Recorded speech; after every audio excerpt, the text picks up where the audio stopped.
Good morning, fifth grade. We are on lesson 1 in Connected and Respected. Our lesson this week is Making Connections.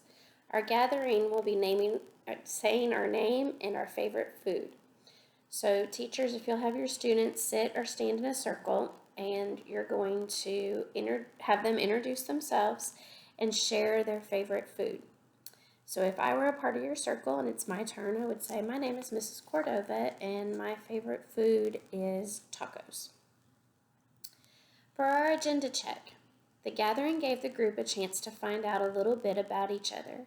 As the agenda shows us, we are going to do an activity called Find Someone Who. It will give us a chance to find out more about each other in a fun way. We'll then talk about what we learned in the part called the debriefing, and then we'll do a closing activity. So for our activity, we're going to do Find Someone Who. So students, this is a chance for you to talk to your classmates to learn more about them. Each person will act like an interviewer looking for information. You're going to have this handout called Find Someone Who, and there are 10 categories or questions on it.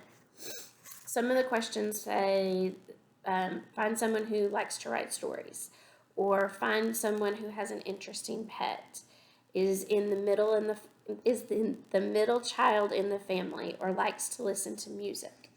So everyone will be moving around the room trying to find a person who fits into each description listed on your sheet. You may have to talk to a few different people to complete the survey. When you find someone who fits a description, ask that person for permission to use his or her name and then write their name in this space.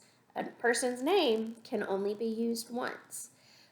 So teachers, when it appears that everyone has found a signature for each or most of the categories, have the students either go back to their seats or go back to the circle. Have fun doing your activity. All right, so we're back for the debriefing.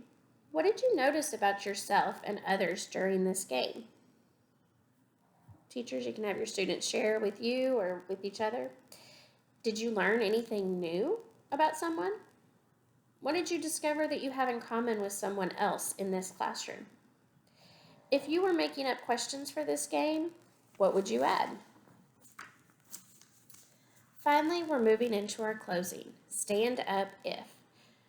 So, teachers, you can use some of the categories for the handout, and you'll ask your students to stand up if they fit the description. So for example, please stand up if you have visited another city or country, and then go down each one. However, when students stand up, you might want to ask more details for information. So something like if they're standing for visiting another city or country, where did you visit? Who went with you?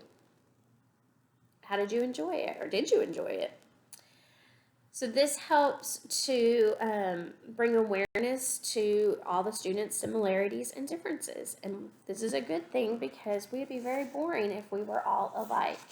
So I hope as you go through this week, you will continue to learn more about your classmates and think about how having differences is a good thing and how having similarities works to build friendships. Have a great week, and I look forward to our next lesson.